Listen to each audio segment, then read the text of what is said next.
CBS News correspondent Cheryl Atkinson is suing the Department of Justice for allegedly hacking her personal computer and surveying her work while she was investigating the Obama administration. In filings seeking $35 million in damages, Atkinson alleges 3 forensics exams showed hackers infiltrated her computers to monitor her work between 2011 and 2013. Atkinson left CBS News in March of 2013, claiming she was unable to get investigative stories on the air.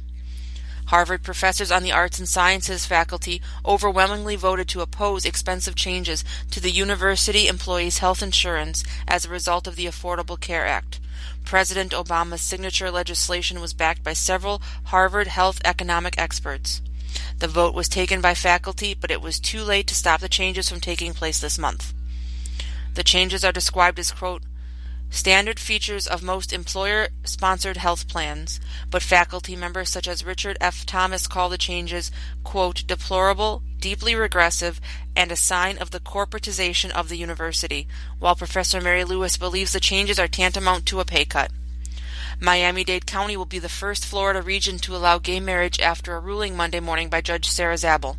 The ruling lifted a legal stay she had placed on a ruling from July. The earlier ruling declared Florida's ban on same-sex marriage unconstitutional. Floridians voted in 2008 to constitutionally define marriage as between a man and a woman. In Miami-Dade County, out-of-state marriages will be recognized immediately, and some counties across the state will allow same-sex marriages to take place as early as 12:01 a.m. Tuesday. Monday's ruling brings the total of states where same-sex marriage is legal to 36, plus the District of Columbia. The trial of Dzhokhar Tsarnaev began today with the jury selection process. Tsarnaev faces 30 federal charges, including conspiracy and use of a weapon of mass destruction that would result in death, possession and use of a firearm in relation to a violent crime, and carjacking in relation to his role in the bombing of the Boston Marathon in April of 2013. Due to the serious nature of the charges, federal prosecutors can still seek the death penalty, even though Massachusetts abolished it several years ago. The trial will happen in Boston, despite efforts by the defense to get a change of venue, and it is likely the trial will take several months. April 15th will mark the second anniversary of the bombing, when Tsarnaev and his brother Tamerlan detonated a pressure cooker bomb at the finish line of the Boston Marathon. The bombing killed 3 people and wounded hundreds of others. This has been Amy Curtis with your Vigilant Liberty Radio News from Independent Journal Review for January 6th.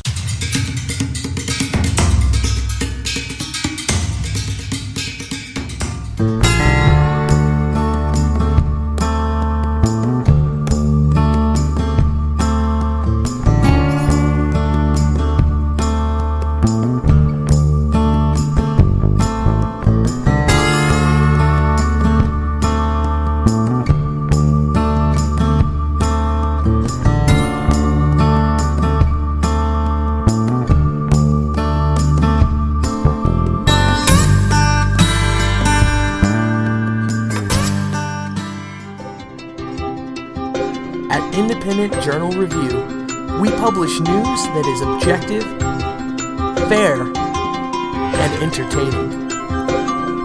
As one of the top websites in the United States, it's our duty to bring the absolute best to our readers like you.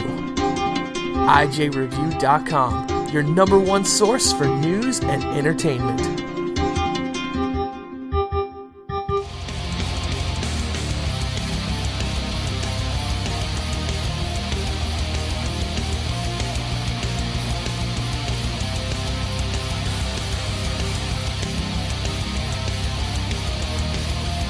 Hi, this is Matt Lewis from the Daily Caller, and you are listening to Vigilant Liberty Radio.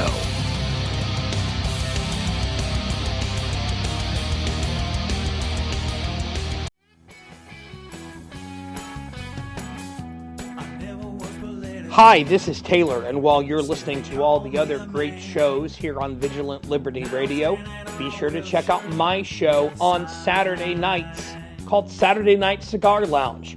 You never know what we're going to talk about. It's always a fun time. That's Saturday Night Cigar Lounge, Saturday nights, 10 p.m. Eastern, 9 p.m. Central, here on Vigilant Liberty Radio.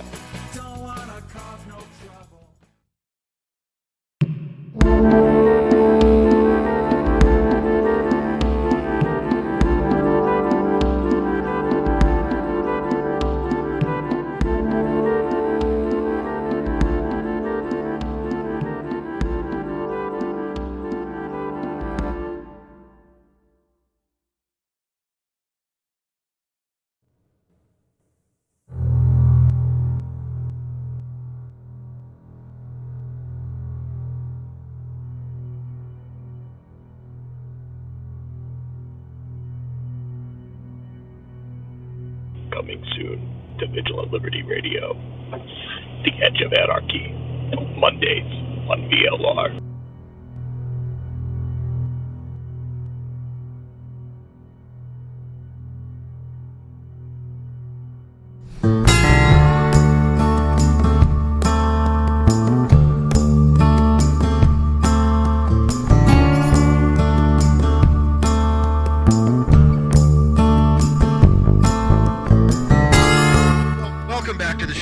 Listening to The Right Mics with Mike Miller and Michael Hausum. This segment, if you'd like to call in, the number's 412-567-6879. Please make sure to follow us on Twitter at The Right Mics. And also check out our website, therightmics.us. And we have a special guest on the line with us. It is the modern present-day version, a darker version of Doris Day, as it were, Jody Adler. Jody, Happy New Year. Yes, Mike. Happy New Year to both Mike and Mike. Happy New Year, Auntie. Thank you. I hope 2015 brings us all good stuff, none of the bad stuff. 14 was a sucky year for me, excuse me. But 15 is going to be a lot better. No, I mean, my book came out, yay, but, there are all sorts of crazy things that went on, so 2015 is the year. Plus... Well, you know what, we're having a rockin' show today, if I do say so, ourselves, if you will. But it's really glad to have you, we're so glad to have you on. I'm glad to be here. It's always fun for me. All right, so Jody Adler, and we refer to her lovingly, affectionately, as Auntie Jody because of her book, Auntie Jody's Helpful Hints. And we'll pimp the hell out of that later, Jody.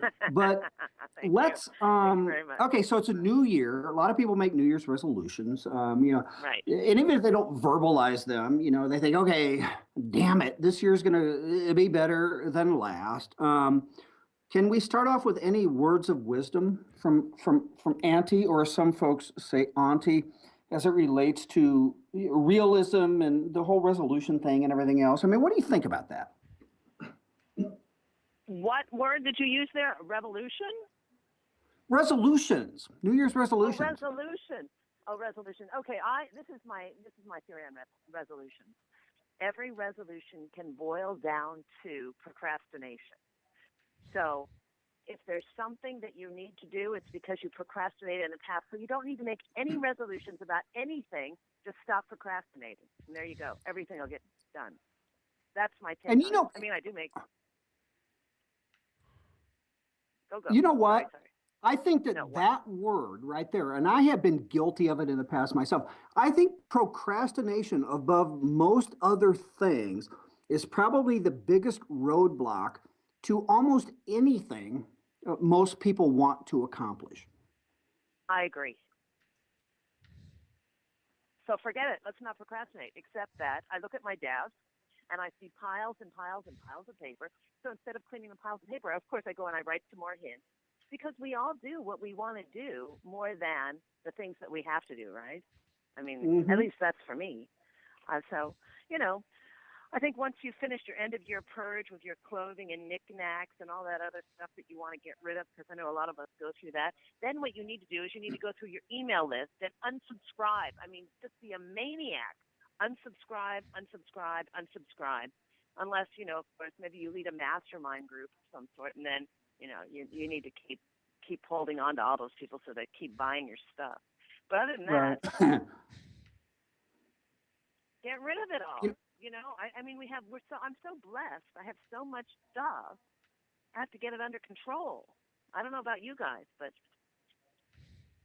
stuff. Yeah, part of one, and I don't make that many New Year's resolutions, kind of for the same thing. I being a A-type personality guy, I've always got a list of stuff that I want to be doing, although I'm not a list maker. It's kind of something that I keep in my head.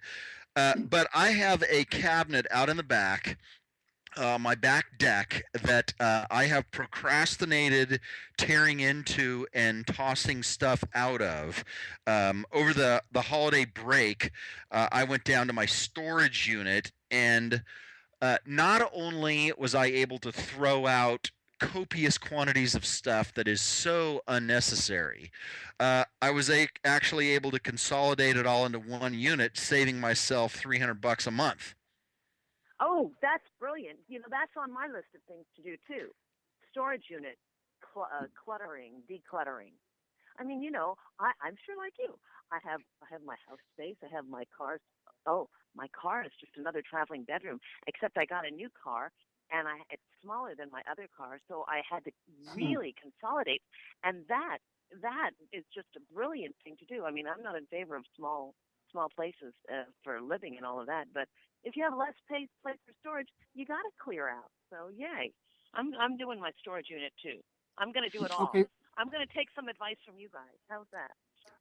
All right. So why is it that, and again, we're talking about procrastination right now.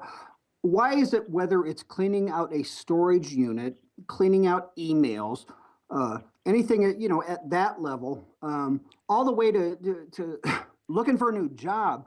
Why do you listen? We're three of the most brilliant people on the planet here, right? Why do you guys think that procrastination is such a huge problem for so many people? Because doing what we have to do can sometimes be really, really difficult, I think. I mean, but when you end up doing these really difficult things, it's such a huge, wonderful feeling of relief and accomplishment, at least for me.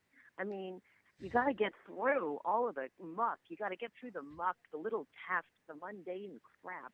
And then when you get to the big, beautiful thing at the end of the day, it's gorgeous, but it's like it's trudging through all of the mundane little bitty things that I think creative people, as all three of us are, hate doing.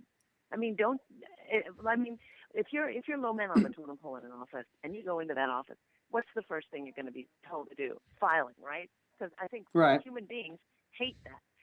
And no matter how much electronic stuff we get, the handheld paper stuff still keeps coming.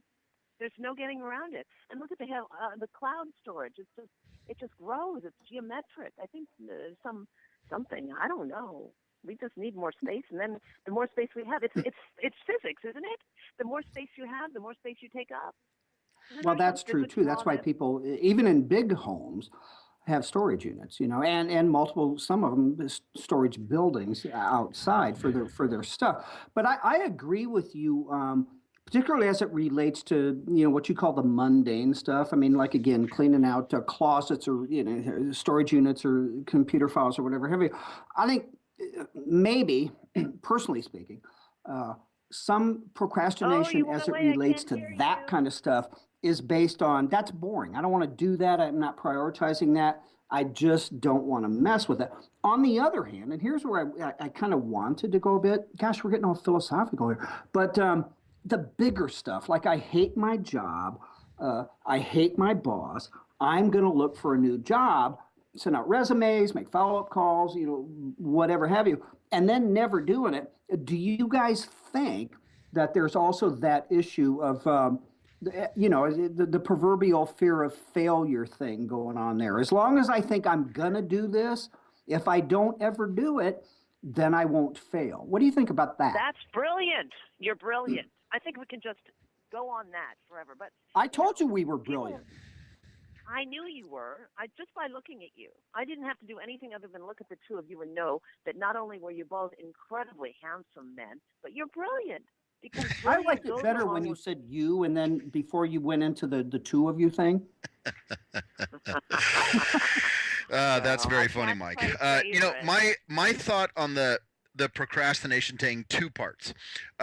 I've known for a year and a half that I could easily consolidate my 2 storage units into one. But the thing that kept me from doing it, and this is crazy, is that I knew